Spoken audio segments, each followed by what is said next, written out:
Thank you for this card. We'll give it a data.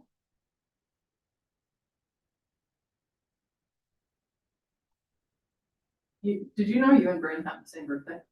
I think you told me. Okay. Okay. All right. I'd like to call this meeting to order for the budget committee on, what does it say, June 10th? On November 13th, 2025, we start with the land acknowledgement. The Altadena Library District acknowledges its presence on the traditional, ancestral, and unceded land of the Gabrielino Tonga peoples. Altadena is located on the stolen homelands of the Ahamonga tribal band. The traditional territory of the Gabrielino Tonga is referred to as Tuvangar, which includes the areas currently known as Los Angeles County, Riverside County, West San Bernardino County, parts of Orange County, as well as the 4 Southern Channel Islands. Entities such as the U.S. government and non-native settlers have subjected the Gabrielino Tonga peoples to historic and continuing injustices, including genocide, forced enslavement, and cultural and linguistic erasure. Altadena Library commits to learning, educating, and informing the staff and residents of present-day Altadena about the rich histories, vibrant communities, and culture of Gabrielino Tonga people, present and past, through our collection development resources and program offerings. To do a roll call. Mila? Yes, I'm here. Good, I am here. Do we have any? You have it on the agenda. I'm so sorry. Was it from last year? Yeah. Yeah. No problem. Nothing has changed so far. Do you have any reordering of agenda items? No? Can we get a motion to adopt the agenda? Seconded. Any public comments? No public comments. All right. Can we have is there any discussion on the minutes? No. Can I have a motion to approve the minutes? Seconded. I thought we were gonna have a third person. Is that my other committee? CFD committee. Yeah, okay. All right, no items removed, no unfinished business. So we will start with new business. And we will start with the review of the updated pension policy, which is section and a presentation by.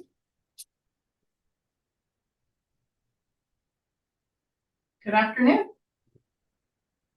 Hello, this is Christy. Everyone can see me here.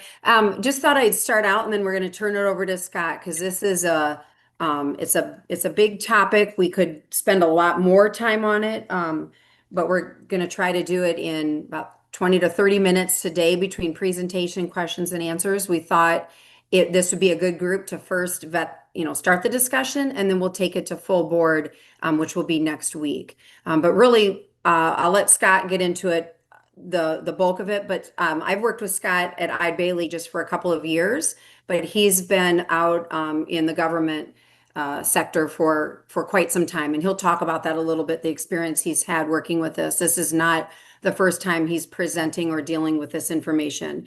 I'm not the expert, and that's why I called him in. And the reason we're looking at it is because each year we have put in a line in our budget to talk about funding that unfunded accrual, that liability for your pension. And there was a policy, I'm going to say it was in 22, that an individual on the outside, from an outside agency, helped create. I think it's too complex for what the district needs. We just want to simplify it, and along with that, kind of give an educational piece so that everybody understands why it's important, but what your real responsibilities are, what some of your options are. So that's all I'm going to say. I'm going to turn it over to Scott, but we'll let him get through the presentation. I don't know if you have a preference, Scott. I'm thinking get through it. If there's questions, hold them to the end and we can go back to those specific slides, otherwise you don't really know what's coming. Let's let him get through the material, and then see what kinds of questions there are. And if there's anything if you think this is good for the full board, if there's other changes we might need to make. So go ahead, Scott. That sounds good. Let me just share my screen.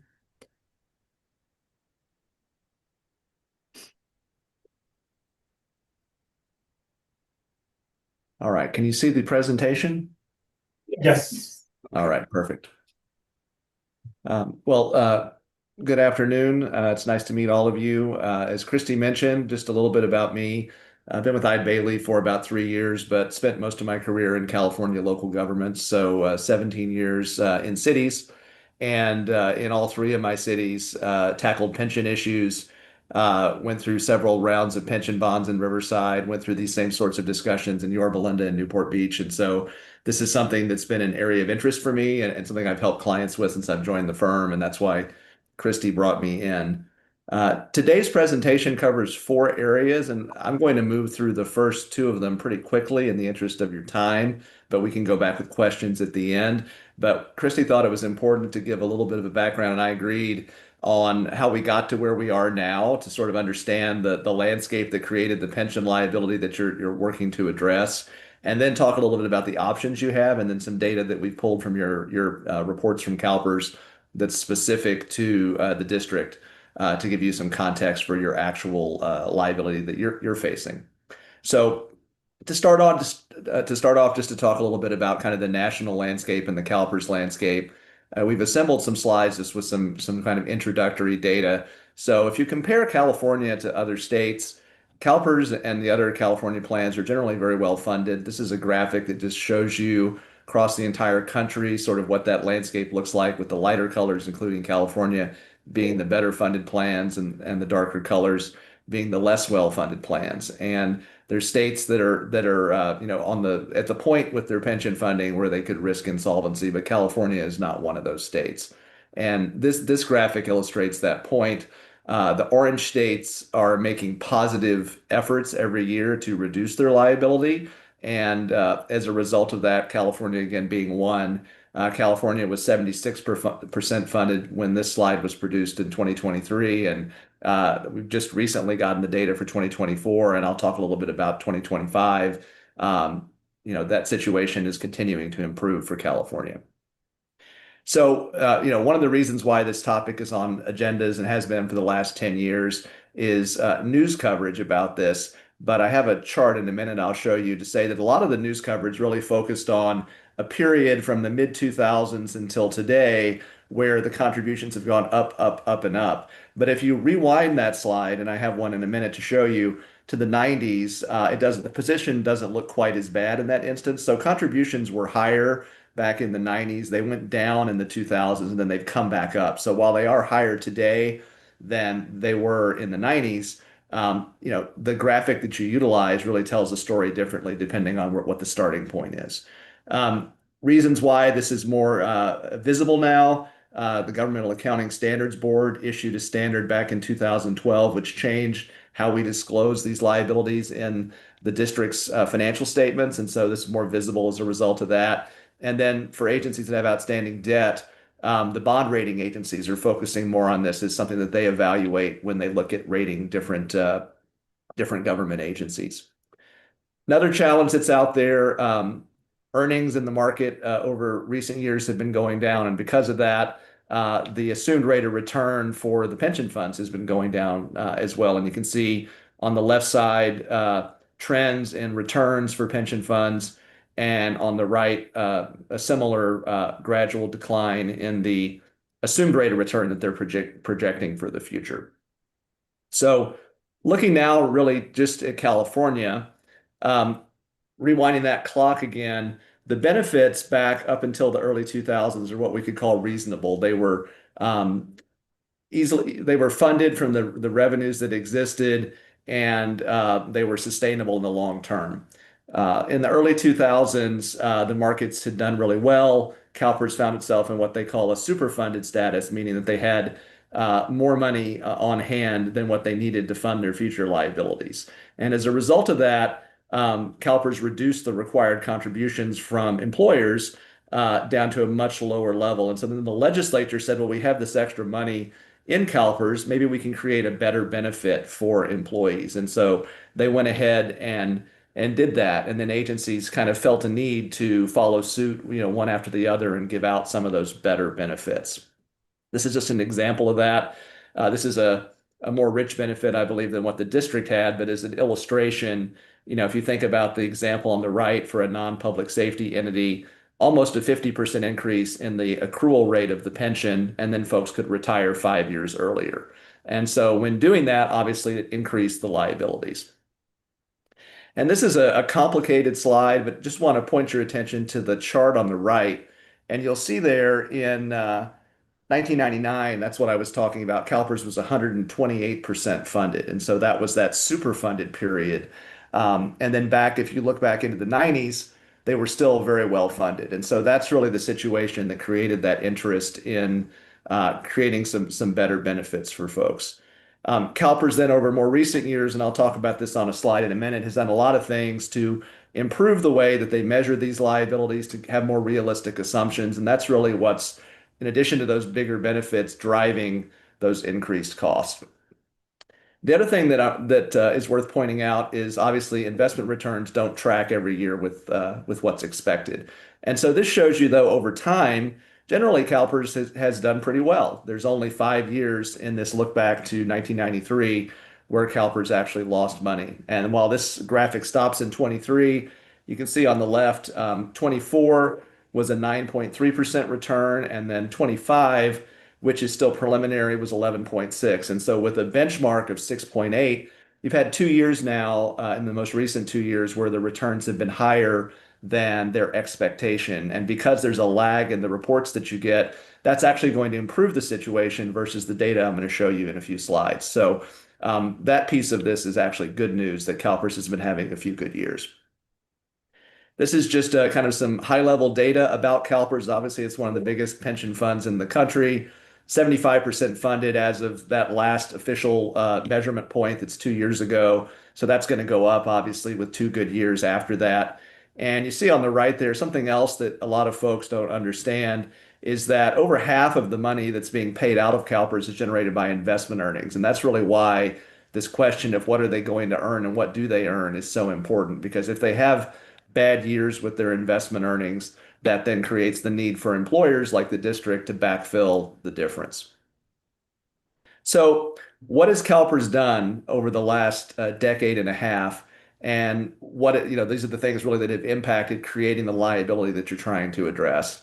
So they've dropped their investment return assumption from 2002 to 2022 from 8.25% down to 6.8. So if you think about your own retirement plan, you're expecting to earn a certain amount of money per year before you retire. And if you don't earn that amount, you're not going to have as much money when you retire. So the same situation is true here with CalPERS. By lowering that assumption, it means more money has to go in from employers to end up at the same place at the end of the day. They've also made some positive changes to better analyze life expectancy. They used to make periodic adjustments to life expectancy, and now they've built in some presumptions in their analysis so that they're already taking into account future expected life expectancy increases, which is also a positive thing for being accurate, but at increased costs. And then lastly, and this is kind of in the weeds of how they do their math behind the scenes to determine the liabilities. They've also made some positive changes to better account for those liabilities and make that math, if you will, more accurate so that they don't have as many variances in those numbers. And then I'm sure you all know about PEPRA. It's now, I think, more than 10 years ago that the state passed the change to pension formulas. And that's going to become particularly important when we talk about the district's data here in just a minute. One last slide here before we get to data that's more specific to the district. Just on the right here, if you take a look at this graphic, the blue is what's called the normal cost. So that's the cost every year of paying for someone's pension. And this is nationwide data, so this is not specific to the district. But the yellow is the portion of every dollar being sent to pension funds nationwide that's funding those unfunded liability payments. So addressing underfunding from the past. And so you can really see there over the course of the last 25 years how much more money has been going into these systems to address those unfunded amounts. The good news is that while that's been going up, it's going to go down in the future based on everything we know. And we have a graphic that's specific to the district that'll illustrate that in a minute. This has been a challenge for a lot of agencies trying to find the resources to address this. Some agencies have levied new taxes and had to cut services and so on. And so one of the things that Christy thought was important, as we show you the data in a minute, is talking about this issue in the context of whatever other budgetary needs you might have and making sure that your policy addresses that. So couple of things just to get as background for how do you address this problem. One piece of good news is that in California, employers are required to contribute a minimum amount that's going to fund this liability and pay it down. So if you do nothing other than make the minimum payments that CalPERS is requiring of you, you'll see the liability paid off over time, and we'll show you that in a minute. And that's good news versus some states where there's a choice relative to that. So other options you have if you want to pay it down sooner. One is called a fresh start, which is basically calling CalPERS and saying, we want to reset our contributions and we want to pay them off over, say, 10 or 15 years. And then they'll give you a number that increases your payments to achieve that goal. The bad side of a fresh start is that if you want to change your mind in the future, you can't do that. So you're locked in once you've made that decision. So most agencies that we've talked to, and when I was a practitioner that I worked for, rather than doing that, they make what's called a discretionary payment or an ADP, an annual discretionary payment. And you can make those either directly to CalPERS or to a Section 115 trust. I know you've had some conversations about a trust in the past. There's really no difference between those other than in one case, you're keeping the money under your own control and how you invest it. And then the other, you're giving it to CalPERS and letting them invest it. And, we might have Christy might have some thoughts to share about that in a few minutes when we get through the presentation. But essentially, either way, you're contributing money to offset the liability at an accelerated rate. And then the last option is pension bonds, and I'll mention that briefly in a second. So this is just an illustration, again, graphically to show you the power of those early payments. And so on the left side, you can see the purple line is a default amortization.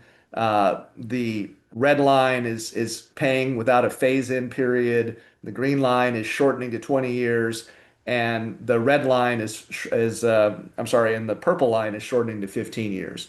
And without getting into all the details here, the main thing I wanted to convey with this slide is that with those earlier payments, the extra dollars that you're putting in are not a whole lot more, but the benefit out of those out years is really a lot larger. And if you can think about in a personal context, if you make extra payments on your mortgage, it's the same sort of thing. You make those payments early on and it doesn't seem like you're paying things down fast, but then over time, you really start to pay a lot less interest and then those principal payments accelerate. And the same thing is true here.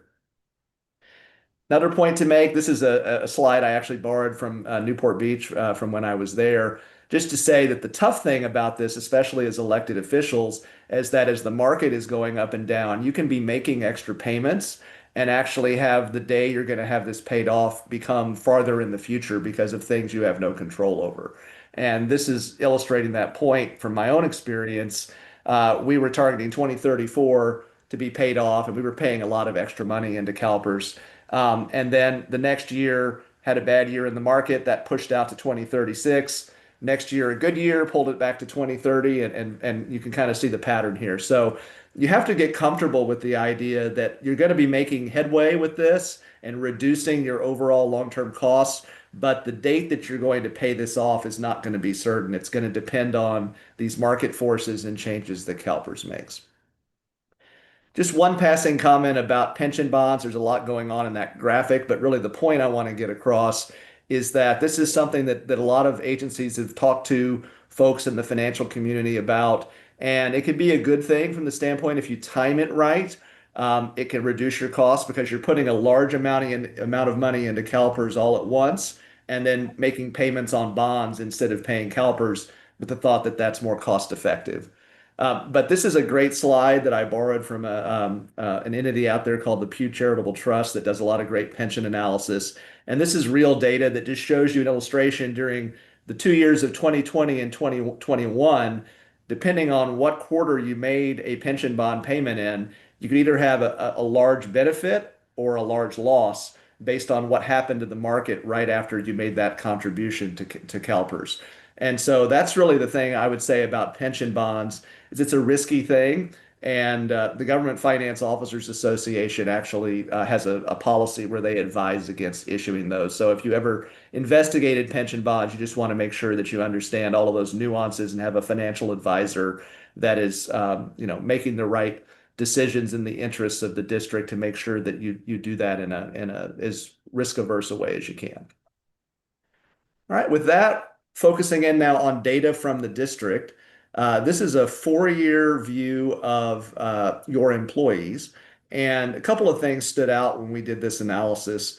The first one is that you have 95% of your employees that are in PEPRA, and that's significantly higher than in other pension plans. And that's a good thing from the standpoint of reducing long-term costs because most of those unfunded liabilities relate to those longer-term employees with the richer benefits. So that stood out, and the fact that you don't have a lot of in 2023, you didn't have any Tier 2 classic employees. And so really, most of your liability at this point is related to the folks that are in PEPRA that have a much smaller retirement benefit. You have 3 plans, as you saw in that last graphic, and they're what's called pooled plans. So your risk is shared with other entities that are in that pool with you. And the data we have, we're going to show you right now, is on a 2-year lag. So, and that's just the way CalPERS works. And so there's going to be some good news from those 2 more recent years that this data doesn't reflect. This is about a 10-year view of your liability. And at first it looks like bad news, like, gosh, it's getting worse on a trend over all of this time. But if you think back to what I mentioned earlier about all those changes CalPERS made to recognize the reality of things like mortality and lowering their interest rate assumptions, that's what's really been causing this change. And so now that all that's been done, you should be seeing, all else being equal, this starting to turn the other direction and move back towards 100%. And this is data, again, taken directly from your valuation reports. This shows you what your required payments, those minimum payments that you're going to have to make to CalPERS will be. So the payment in 25-26 is $300,000, and that's going to peak at about $400,000 in 2032. So that's if you just follow the requirements of what CalPERS is saying. This is your minimum contribution. You're going to end up paying about $100,000 more a year in the highest year that currently is projected. And then this shows you what that does to your liability. So your liability right now funded down in that 70%-ish range, and you'll hit 80% in 2034. And this becomes important when we talk about the policy here in a couple of slides. 90% in 2038, and then 100% in 2046. So it'll take some time to get up to 100%. But if you do nothing, don't send a single dollar to CalPERS, don't put a single dollar into a Section 115 trust, you're still going to end up with 100% funding out there, again, based on their projections in 2046. And then they have a scenario just to show you an alternative that's in your valuation reports of shortening that to 15 years. And that's what the blue line is here. So here you see you'd have to pay more starting this coming year, about $75,000 more. But the peak would be at about $380,000 versus $405,000. So this is an example of kind of the value of those extra payments. And then you'd be done with paying this off 5 years early in 2041 as opposed to 2046. And this shows you, again, the yellow line being the default and the blue line being that putting in those extra dollars, what that does to your funded percentage. And interestingly, you'll see it doesn't move the needle a whole lot in the early years. So you're really only pulling back the 80% funding point by a year, the 90% funding point by about a year. So really it accelerates, just like if you're paying your mortgage early. In those last few years, you'll get to 100% much faster, but it's going to take some time to get there. So what are the options that we see that the district may want to consider? Well, the most straightforward ones are to make those annual discretionary payments. And whether you make them to a 115 trust or directly to CalPERS, they would still have a positive benefit to reducing your liability.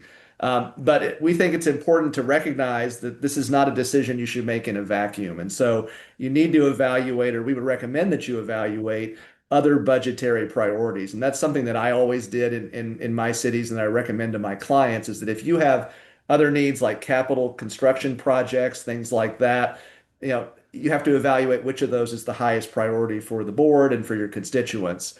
And that's a different analysis with a different result depending on every agency's unique characteristic. The other thing I would say is that it's important to make sure you maintain budgetary flexibility. So not locking into something like a fresh start where you've committed to an accelerated payment plan, but if your situation changes, say 2 years in the future, if there was a recession, something like that, then you'd want to be able to pivot and adjust and respond to that. So doing discretionary payments would allow you to do that. The last point I wanted to make is the pension policy, which I think is in your agenda packet. The changes we've recommended there. The policy you had was certainly fine. It had a lot of extra information in it that, from our perspective, maybe didn't need to be in the policy to get to the heart of the issue the policy is intended to address. So we removed some of that complexity. We also removed the target year of 2030 to get to 90%. And the reason for that, if you think about the slide I showed with the moving needle, is that if you target a specific year for a specific percentage, then that's going to require you to respond in a way that ignores that budgetary consideration that I mentioned. So our thought in drafting the revisions to the policy is that still have that 90% funding goal, but allow staff and the board to have discretion to how fast you achieve that goal. We also removed a requirement to prepay the annual payment, and there's savings you can get if you pay your whole UAL payment at the start of the fiscal year.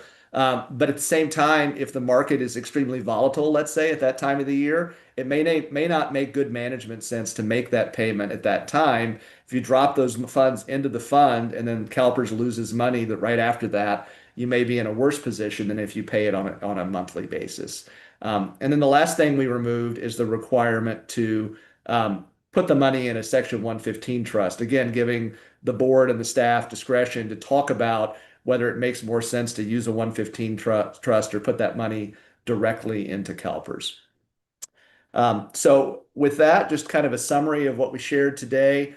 CalPERS has made a lot of changes that are positive and that should reduce the volatility in the future, should reduce increases in the district's liability. Having as many PEPRA employees as you do is a great thing that we don't see in many clients, and that's going to help as well. If you do nothing, don't make any more payments, your liability will be paid off by 2046. So you don't have to put more money in if you have other priorities. And we recommend that the district evaluate this again in the context of your other budgetary needs. And if you need additional analysis, obviously we understand these issues and can provide guidance, but the actuaries at CalPERS, the district would have one that's assigned. They're more than happy to provide analysis and helpful information to help guide these kinds of decisions about what if I, did this extra payment, what would the result of that be on my liability? And so with the changes we proposed to the policy, we think that'll facilitate addressing the need in a way that balances that with your budgetary considerations. And with that, I'll turn it over to Christy to see if she wants to add any additional comments. You're muted, Christy.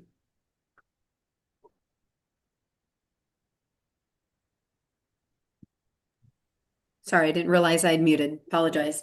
I just want to add two things and really not add, but relate them to what the district is doing.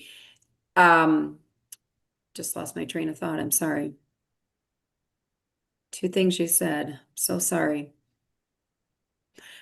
I think what I wanted to say was that the district has did set up some money just from one year where the budget allowed an additional payment. It wasn't made to CalPERS, but it was put in class in an investment. And at the time, I think it was because investment environment was a little uneasy. But as I've learned a little more, and as Scott has shown in these charts, even with the down years, the dollars, the percent of return that CalPERS can earn investing it is greater and allows more flexibility even for investing than the district. So I think at a minimum, the district needs to decide what to do with the funds that are sitting in that class account, whether they send them to CalPERS or whether we say we need it in the budget and you don't send it at all. That was my first comment. I think the second one is just, I guess to reiterate what you said, Scott, the district can do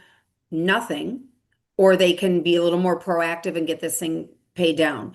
The reason the pension policy, which you're going to see next, is so brief is because the other policy locked you in to a percentage, to a year, and it really wasn't sustainable before the Eaton fire, and it's certainly not now. So I think with that, Scott, if you could just move right into the policy and what is the board's responsibility and how often and the things that they should be looking at.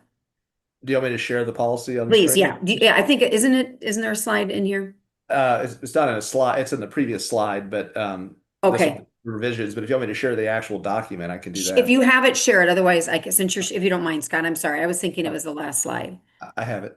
Let me Okay. just switch to that screen. Hold on one second. And this would be brought to the full board to be reviewed and approved, is the intent of this. Yeah, so historically, when was that policy made? So the complex policy was not created until 2022. And then what happened, it was approved again in 23. Last year, for some reason, when the policies were put together and put in front of the board, that one was left out accidentally, erroneously, but maybe for a good reason, because the district really wasn't in a position to follow it. So rather than start with that policy and already be out of compliance, we thought it was better to bring to you a more simplified policy. But it's only been in the last few years that the district even had a policy that addressed this issue. So the policy that you should be able to see on the screen now Thank you. did not change the target funded ratio, which is 90%. And the thought process behind the 90% is that if you target 100% and you make extra payments and get there, if CalPERS has too many good years, it can go above 100%. And so generally a lot of agencies, a lot of actuaries recommend that 90% is a good target. So what the policy says is that once you achieve 90%, if you decide to make early payments, that you would then fall back on the default CalPERS amortization and wouldn't continue to make extra payments beyond 90% for that reason. The prepayment language is the same as what was there, except that the way that it's worded now, it provides staff discretion if there's a managerial reason to not do that. Like my example of if the market's in a volatile state, then staff would be able to not do that if it makes more financial sense for the district in their professional judgment. And then the discretionary payment section, largely similar to what was there before. The main difference here again is that it still targets 90%, but it doesn't say you have to get there by 2030, because if you were to do that, that's only really 4 or 5 years away. You would have to make some sizable additional payments to get to that 90%. And then if CalPERS, say, had another bad year next year or the year later, you would have to make up for that loss and then some to be able to still get to that 2030 goal. And again, that 2030, I don't know what the discussion was with the consultant, the actuary who helped put that policy together a few years ago. But that's, to do that by 2030 is fairly aggressive, given perhaps other budgetary issues that you might be facing. So those are really the main changes we made. There's a red line, I think, that Christy can share if you'd like to see it. But really what only other things that have been removed is there were several pages of background information, the terminology and the like, which, we wanted to kind of get the policy down to just 2 pages where you could really see what it's trying to say. The one thing we already do is we do look at where the budget is at the end of the year to see if there is an increase and what's going to happen with those dollars. Will it be sent to a reserve fund? Should it be sent to CalPERS? This last year, we really didn't do anything with it because there's so many other uncertainties about funding, given the property tax losses and such. But at a minimum, as it says here in the last paragraph, you review it, you talk about it, you make a decision to fund something, or you don't. But at least you're looking at it and looking at what those dollars are. So I think there will probably be further discussions, but what other questions, or did this make sense? Trustees, I know we're going to bring it to the whole group, but does Scott's presentation make sense? I know I have been looking at the pension liability and how it appears in the audit and the valuation reports for a few years, but I really not understood it as well as I do now until I saw Scott kind of start at the beginning and move forward. So did you find that helpful? Does it make sense to you? Do you have other questions, concerns? What are your thoughts? I think the policy is helpful. Just reading it, I feel like I understand better than the presentation personally. But I don't have any questions because the last bit that Scott explained was really helpful. But the purpose of the policy is outlined pretty well in that last sentence of the purpose section, which is to to make it a little bit more flexible for the district to do what it needs to do to meet that 90% goal whenever it has to be, not necessarily 2030. So it makes sense to me. I don't know, questions you have? I have a lot of questions. Do you? Like there seems to be, I'm not understanding the math because I think Scott or maybe Christy, you mentioned that if CalPERS is earning more than what we're getting in interest payments, we're making a mistake. So is that a factual statement? And in that case, do we shoot ourselves in the foot by not contributing earlier in the year for that year that we held it in another fund?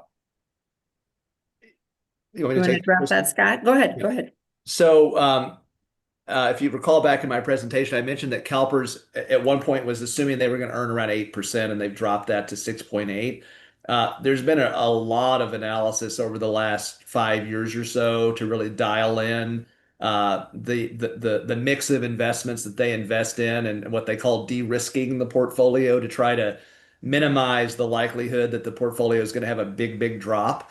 And so while there are bad years, just like there are for, you say, the S&P 500 index or the Dow Jones, over time, CalPERS is tracking with that 6.8% return. And that's a good bit higher than what the district can earn under the investment policy within the constraints of state law. So generally speaking, you could have a giant market downturn that makes that statement untrue, but based on past history and expected future, the funds are going to earn more and provide more benefit to the district by either being invested in CalPERS or being put in a Section 115 trust. And the difference between a Section 115 trust versus the CalClass account you have right now is that a true Section 115 trust can be invested in equities and stocks. And so you can try to mirror the performance of CalPERS because CalPERS can invest in stocks and private equity and all these other things, real estate. And under the state code, in your investment portfolio, you can only invest in government securities and some corporate bonds and other very limited things. Yeah, but to be clear, I think when it was presented to the board the last time, the recommendation was for us to not put in CalPERS because we're getting a larger rate of return, but I think that's actually incorrect. It's correct? changed for sure. Yeah, but even at the highest level, the interest rates were only 4.5%, 5%. Right? No, they were closer to 6, But that's still less than 6.8. right? And But technically, at you the can time, get CalPERS was more volatile a couple years ago for sure. Yeah. Yeah, so I The think exact time that Cindy introduced that was when there was a bad year. And so there was just that hesitancy. And I'm not sure. So I think looking at it more long-term and looking at it historically, as Scott has laid out, is where that and just, like you said, the assumptions being dropped, everything being a little bit more realistic, I guess, or projected better assumptions going into it, makes it time for another decision. The only other thing I wanted to say to that is, Boone, you started out by mentioning, are we making a mistake? It's if the board wants to make a payment or feels that it has money in the budget to make a payment, then should it be given to CalPERS? And I would say yes. If the board doesn't feel like there's enough certainty in the reserves and such, then you don't make the payment at all. So, Right. Yeah, okay. And can you explain the penalty? Is there a penalty for not paying ? And what is that percentage, if anything? Because it feels like a double whammy. If there is a penalty, we're also penalizing ourselves in a sense by not paying it earlier in the year, question mark. So you're talking about for the early payment versus paying it by month? Yes, yeah, Right. So they give you a discount for the lump sum upfront payment, recognizing that if you make that early payment, they can put that into their portfolio that day. And so if it's earning all year, they've done some complex analysis to say that, you know, it's the same dollar value as if you had made those equal 12-month payments or roughly equal 12-month payments over your payroll cycle for the year. So all else being equal and ignoring the volatility of the financial markets, it's going to make sense to pay it early every time. But when you start to think about the volatility in the market, there's different schools of thought on that. You can be less risky by making 12 payments because then the ups and downs of the market are averaged out over 12 payments, and so the risk is dispersed. So some folks are adamantly opposed to paying early. Some want to pay early. So what we've put in the policy is essentially use professional judgment. And if there's a good reason to do it, because maybe the market just dropped a whole bunch the month before and it's clear that it's going to move back up, then getting that money in at the beginning of the year might make sense. But on the other side of the coin, if the market's at a record high, and everybody thinks there's going to be a downturn, say 2 months later, maybe it makes more sense to pause and just make those 12 payments. And so that's the thought process about providing discretion. We really tried in this draft policy to eliminate being forced into a certain course of action and provide flexibility. So as the situation changes, staff can react to that still within the confines of what the board has laid out in the policy.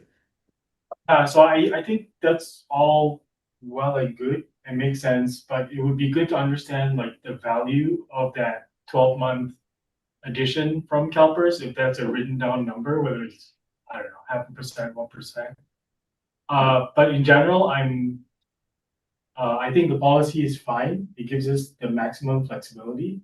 But at some point, someone is actually going to have to implement and do it. That's what my question is. Yeah, Like, what does and- that look like? yeah. Implementation. I feel like we're gonna have a better sense of where we're at mid-year. You know, we Yes. really don't know what is gonna come With the in shortfalls and with the everything. shortfalls. So I feel like we need to look at where we're at in terms of wait, like, yeah.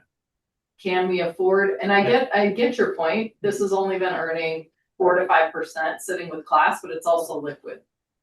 You know what I Right. mean? So like if we were to have given it, and I just looked at the amount with interest, we have like 234,000 that's in the UAL account specifically in class. Will we need that money? I don't think so, but again, I think Christie's waiting to see what comes out of the county in December and January to get a better sense. So I think like at mid-year when we meet with the budget committee, that's when we should make a decision about like, maybe it's time to put some money into CalPERS or not. Would you agree with that, Christy? Yes, yeah. And typically it's been done either, we talk about it at mid-year and then we talk about it again as the budget year is ending and we know, we know your financial status at the end of the year. This And year is just very different, so. That Yes. decision or question then comes to first the budget committee and then And the then- board. But basically the policy is just giving us flexibility to move and when we need to make that Yeah. decision. Okay, because I wasn't clear on, So I think as written, it's fine. I think it's the reality space, right? This gives us the flexibility, but I do feel this is like a rabbit hole of over optimization. No one can really time the market. Yeah. And like in my personal life, if you just do it every month, it turns out okay. And in the long run, if CalPERS is giving us 6.8%, that is a totally acceptable and fine number. Mhm. And the only thing would be, I'm trying to understand the actual penalized value for us not doing it earlier. Like I would like to, I don't understand the target number, why 2046 versus 2040 versus 2035. It's unclear to me why we care. Like we have this financial obligation, right? And should we be aggressively paying off earlier? I don't see a direction either way yet. I think given the uncertainty, I think the policy just gives us the flexibility, so it's fine. And then we can kind of wait a little bit to see how bad things are, you know. Scott, you may want to expand on this, but I think the easiest part, not the easiest, but the best example you give that relates to people that don't quite understand this whole is your mortgage. Some people are waiting on their 30-year mortgage to pay it off till the end, knowing the amount of interest they're going to pay is much higher than if they make larger payments and pay it off early. So I think that's the biggest difference. And Scott, you can expand on that. CalPERS is only requiring a certain amount, just like your mortgage only requires a certain amount. If you pay more, the district does pay less in interest and gets that liability taken off their books a lot. But you would only do that. I mean, in my budget, I only do that if and when I have the money to do so. Did I say that okay, Scott, or do you want to add to that? No, I think you did. You know, at the end of the day, I think to the question of, why would you pay it off sooner? I think if it's an item that's important to the board and to the community, then you would do that. And so, we have clients where that's an issue from a political perspective for their board or their council that they want to see that paid off. But if that's not the case in your case, there may be higher and better uses for your resources to do capital improvements or whatever those things may be. So there's from at least from my perspective, having been a finance director for most of my career, I think it's a situationally different answer depending on each agency's unique variables. And I don't think it's by any means something that you have to do. It's something you should decide that you want to do because of some reason. Yeah, and I think we have the flexibility, so Yeah. it's totally fine. Yeah. We leave it as is right now, but I'm all for kind of like set it and forget it. And if there was space in the budget, I would just recommend like a monthly thing, because at the end of the day, the board only meets X number of times in the budget committee, and honestly, it's real work to try to track all this. And a consistent 6.8 with the payout is totally acceptable. Totally acceptable. So yeah. Thank you. Do you have any other questions? Yeah. So our task is to agree within this committee to take it to the board. Yeah, so This make a policy. motion to Correct. recommend that the board approve this updated or this new pension policy. Oh, wait, did you want to change anything? in that, In the policy? yeah. No. So who was the person that made this? It wasn't So we were working with a firm called Cal Muni to Okay. put together the last UAL policy. Right. And they were charging us annually to review it Okay. and take it back to the board or just take a look at it. Christy took a look at our contract with them, and Bailey has the expertise to be able to do this as part of the services they provide Right. us. So No, it was I'm just just curious. additional expense that we didn't need to have in place. Right, but I was just curious where that initial target came from. The I think 20, just what they were always recommending to the firms they were working with. Okay. It felt little template-ish to me. Yeah. Would you agree with that, Christy? Yes. And Okay. so what Scott did was really rework this to, after I explained a little bit more about the district, he looked at your finances and said, why is it so complicated? Let's simplify this so that you know what you're looking at. The other policy, you were paying that annual fee to have him do something that the Yeah. board can look at. And again, as Scott mentioned, you've got an actuary for free at CalPERS that can also give you scenarios if you want them. There's no need to pay somebody on the outside to do something that's just too complex. So Okay. that's how we arrived at this. So then I will motion that this budget committee forward the proposed updated pension policy recommendation to the full board for approval next week. Second. All in favor? I'm sorry. Okay. Now, what do you think about, because we're gonna be putting together the board package after this meeting. Mhm. Do you think Scott should do this full presentation for the board as well, just the way it was done tonight or today? Or what do you think?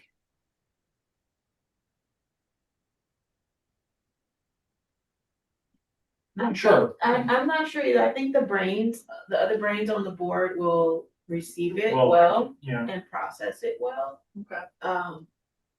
It was a challenge for me, but that's just not my Mhm. wavelength. So I think that the other folks will receive it well. Okay, so Scott, I'm hoping we already talked to you about the board Yeah. meeting on Monday night. Yeah, I have it on my calendar just in case I needed to attend, so that won't be a problem. And I think we're gonna try to we have our annual audit, we'll try to put you in the audit right at the beginning, so hopefully we can, it'll be like the first action item. What was helpful? Okay. Great, well, thank you so much, I really appreciate you working with Christy for us to get this put together. Please. Thank you. It was nice to meet everyone. All Thank you, right, Scott. Appreciate it. Like these, the wordy ones. yeah, I think like 100%, some of the back ones, like this Okay. one, right? The Yeah. bottom line, the Yeah. options, 100%. I can't tell the exact value for some of the initial historical context. Because at the end of the day, it might go up, might go down, but Mhm. amortized line does this, right? okay. So Hi. now, Christy, I think we're moving into, budget to actual, if I'll you wanna think about it, maybe I'll raise. Okay. Go ahead, start Christy. that discussion. Okay. Let me see if I've got it up here. Where did it all go? But the mean one. Page 45 in the board pack, or in this agenda package. Right. Trying to get it to pull up on my screen here. Where is it? Here it is. So we just met, I don't know, 2.5 weeks ago when we looked at the figures through September. Not a lot has changed through October, mostly because, again, the revenue does not get posted to the county until December. So we really have projections. We put in some conservative figures, but we won't know anything until we see what happens in December and what the county apportions. And then our next big point will be in April when the deferrals are up and we start to see the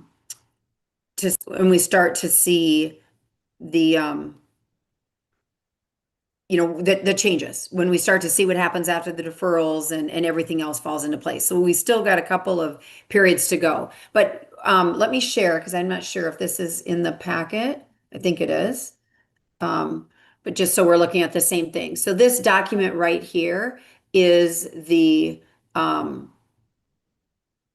is where we're at for October. So revenue again, essentially at zero because with all the adjustments and things that they've pulled back, we're negative. We can't worry about that until December. In terms of expenses, you're supposed to be at 33%. We're at target at about 33% in most of the lines. And you see that UAL minimum payment there that we've been talking about. So you always make that minimum payment, and whether you do it once or over 12 months, that piece you've been doing. We didn't even budget this year for any discretionary payment because we were so uncertain about what was happening with the county. And I think that's reasonable as long as we don't forget it. And per policy, it comes up every year and we look at your financial status. And then in terms of operating expenses, again, overall 48%. A few lines have been prepaid, but the majority of them are at or under. So that's good. Let's see what our bottom line is. So if I skip all the way to the end, at this point in time, you are utilizing $1.9 million of reserves. And at the end of the year, we're budgeting that you'll use about 200,000, but you're using them and this happens every year, where until those apportionments come out, you're utilizing the reserve.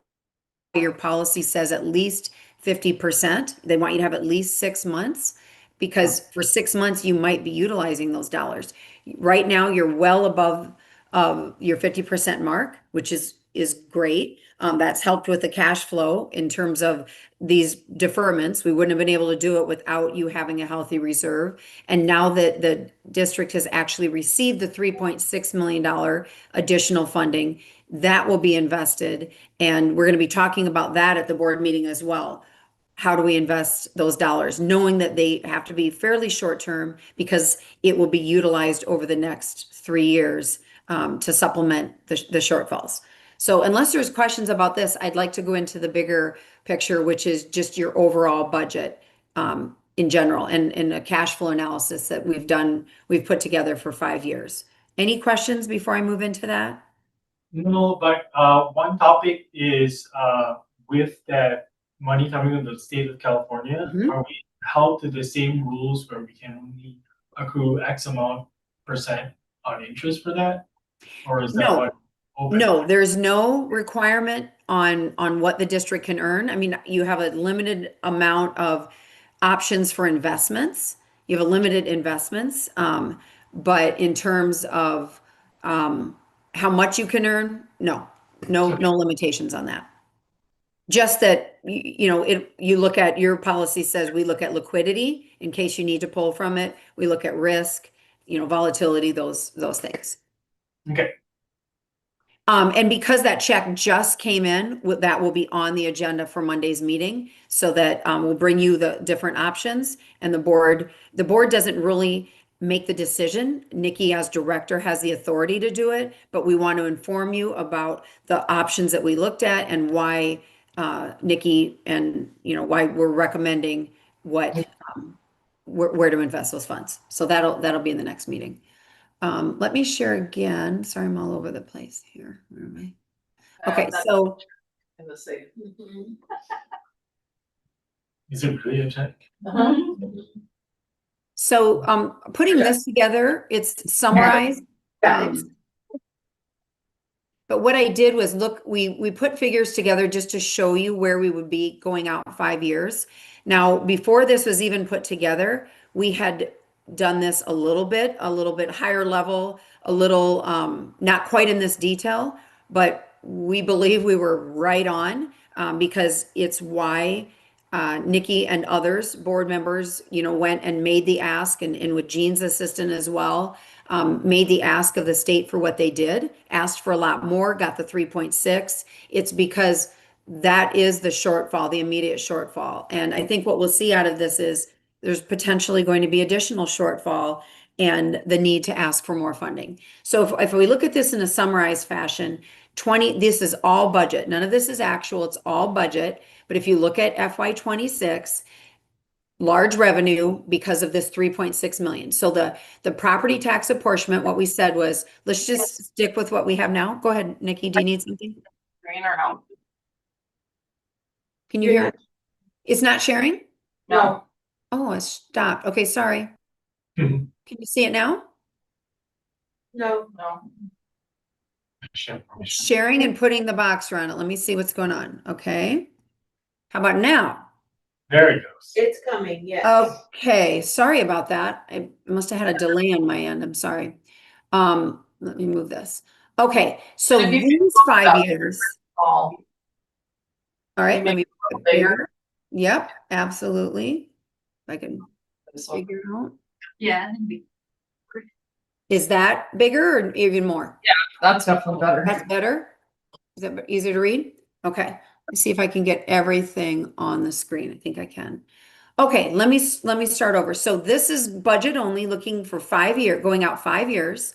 And if you look at the property tax apportionment, to be very conservative, we didn't increase this at all. We don't have the figures to know. These are estimates, projections. We will know more after this year. And as we continue to hear about the progress and regrowth in the community. So if we leave that the same and we get to Measure Z, which now has to pay for the debt, and then the difference goes to general fund. So this replaces Measure A. We've simply added a 2% increase each year just to be conservative and to allow what we can within that dollar amount. The state income that we're projecting, this only covers FY25 and 26, so that's $1 million. And then this new supplemental funding one time that was received. So revenues this year look really good. I've got projections here for balances that we believe will be at the county, will be at class, and then of course this new one, other, is the new one. And based on where we think we'll be investing that and average percentages, I've got some calculations there. We look at our library fees, which are made up of, the things you charge, passports, some product sales, community room fees. It's a pretty small dollar amount, $50,000. We left that in there consistently. Get to some other revenues. We've got, an E-rate reimbursement that continues to come in, other miscellaneous lines, and for a short period of time, the reimbursement for staff wages due to the grant. So total revenues for this year are 8.4 million. And if we go down and we take it against expenses, which you can see off to the right, for each year, I did a 2% increase on materials, 5% on these other lines because a lot of those include labor. When we talk about salaries, the position right now is not to fill the assistant director position until FY28. So we've incorporated that, which is why you see lower salaries for the first 2 years, and then it jumps back up. If you stick with your current policy of a 5% step and just minimally speaking a 2% COLA, and you do that both on your salaried and your hourly wages, you can see what those dollars are. And then the taxes, of course, correlate. We didn't include any other increases other than when salaries go up, these line items go up. Professional and technical, 5% increase. All your programming, 5% increase. So total in net, 4 to 9% increase is what you're seeing in any one of these years based on the assumptions we made. What you see this year is net revenue, like the district's never seen, and it's really close to your 3.6 which is what was intended. The backfill from the state up here would fulfill this year's needs. Now I've got 3.6 to help because the state's no longer backfilling. So the 3.6 potentially lasts up to 3 years. And you'll see that in the dollars below. So your reserve started well above your 50% target. You only need 2.4. You started at 5. We project ending at 8.5 because of that new money and some of the other changes in here. So now you're ahead of your target. Everything looks great. You go into year 2. Again, the assumptions that I talked about, very conservative on the revenue side, pretty conservative on the expense side, but realistic. You see that your reserve drops only to $7.3 million. So now you've got a $4.7 million excess. It's in the next year where you see the reserve start to get even lower. So that's FY28, raising some of those dollars. And by year 4, you're barely above your target. So it's in year 5, FY30, that the real problem exists because now you don't have a reserve. It's nearly depleted. So you're short on against your reserve policy. You don't have anything left. So the 3.6, the ask was bigger. The 3.6 should tie the district over without any cash flow needs for 3 years. But as you start to get into 29 and 30, there needs to be a plan B. Now, the other thing that could is that these taxes go up because enough homes have been rebuilt at larger tax values. So these two numbers here could potentially change and help you. But I think the uncertainty of that is why the district perhaps feels the need to ask for additional funding. Do you want to add anything to what I've said? Nikki, I know you and I have gone through this, and you've been working through this with Jean and other members. I know the crisis committee, you've been working with other board members. Anything you want to add to this? No, I'll just throw out there that, like, as we talked about last week when we reviewed these numbers, I'm kind of proud of the fact that we did such good guesstimating before we went to the legislature this year. Originally, our ask was around 3 million a year or 15 million for the 5, thinking that Measure Z was going to come in at half as much potentially because we were able to fully collect on it this year. And for those 5 years, that $1 million, we're right on track with what we think we need to collect to be able to keep the library running as it should. So Crisis and Recovery Committee did meet last week, and Jean put together a letter that we're going to be sending to the legislature again ahead of the preliminary budget of the governors for asking for another 5. Because, like, based on Christie's number, if we can get another 5 million, we'll be pretty much in perfect shape. That doesn't mean we're going to get any more money, But again, you can see why it was important that we got the backfill that we did and that we're like spending it as wisely as we possibly can. So this is, all again guessing. And, I've also heard that potentially sadly, all the properties that are selling, that we're paying much lower property tax rates, and now we're gonna be paying higher rates. Yep. Who knows when things will rebound? But I do think like Christy and I are very conservative in how we approach the budget, that I think just being cognizant of this and really continuing to push for backfill is gonna be important. Yeah, I mean, we need it, so that's all it is. So, And you know what came with the 3.6, I know this is projected, but what comes with this 3.6 is this additional funding. Because if they hadn't given it to you, not only would you be depleting your reserves, you wouldn't be earning any earnings on that, and you certainly wouldn't be earning as much as you are in class. So that's why it was so important to get the funding today, and to get it all up front really allows you some extra buffer in here with your interest earning. And this is at, 3.5%. It could likely be less. Nikki and I will be looking at it to see when interest rates, if they go down so low that a different investment makes more sense because they hold them longer term, then we'll be making those changes and informing the board as well. So I think that ask was so important in getting it up front, because otherwise you wouldn't have waited till 2030 to deplete. Might have happened in 28, if not sooner. So Christy, do we want to talk to them at all about the couple of options that we're looking into? mhm. yeah. Sure, let's at least bring them up. I mean, Nikki, you had a really good, go ahead. I'm sorry. So when I was at CSDA annual conference, I had a conversation with someone that I've run into conferences before with Five Star Bank. Him and I met. I'm so sorry. So in addition, then I had, his name's Reagan. We met again. Christy and I met with him last week, and he put together a proposal where we could set up an account with them and invest some money there. We're also looking into LAIF, which is, I think, where some of Five Star invest their money too, right, Christy? So LAIF is, can you explain it better than me, probably? So I would say the three that, like what you were talking about, class is short term, meaning when they purchase an investment, they only hold it to maturity for 30 to 60, maybe, I think 30 to 60 days. So the likelihood of that rate of return going up or down, very unlikely. LAIF holds them up to, I think, 290 days, meaning if there's a good rate that you can grab and invest in that, you get to hold it longer and earn that rate of return longer.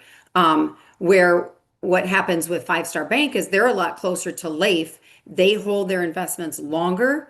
However, what we've seen and what I think the pluses are that they allocate those earnings monthly, where LAIF does them quarterly, and their liquidity, it's just a little bit shorter term in terms of asking for dollars. So that just adds a little bit to what Nikki said, but they're all short-term, safe, liquid investments. It's just in an environment where interest rates are lower, I think the other investments make sense.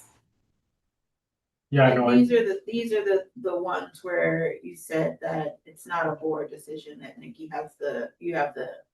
Technically, the authority is with the director, but I think we want to let the board know the decision making in case there are questions or concerns before she actually signs those papers and does the investing.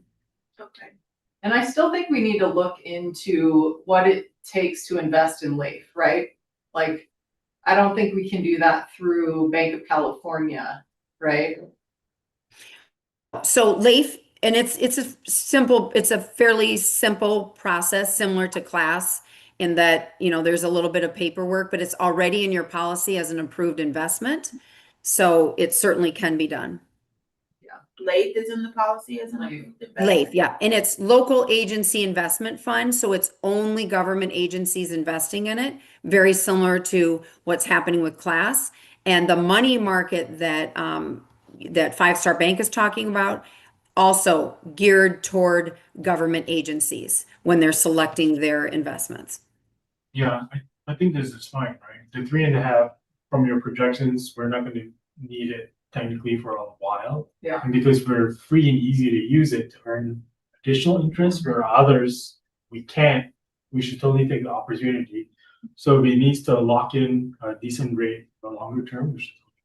Yeah, that's what I think too. Yeah, so I think that's fairly straightforward, so whatever your proposal is, bring it to us, we will look at it, you get to decide, don't go small in the numbers, get big. Yeah, for real. And then hopefully it'll help the shortfall. Okay.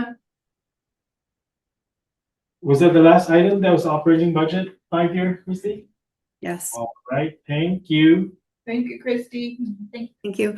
Just one last comment before I leave you, and that's just that, as Nikki mentioned, we will be actually bringing the mid-year budget to you in probably January, and there will be some revisions based on new grant funding and what we learned from the county and so forth. So there will be some action items, probably at January's meeting.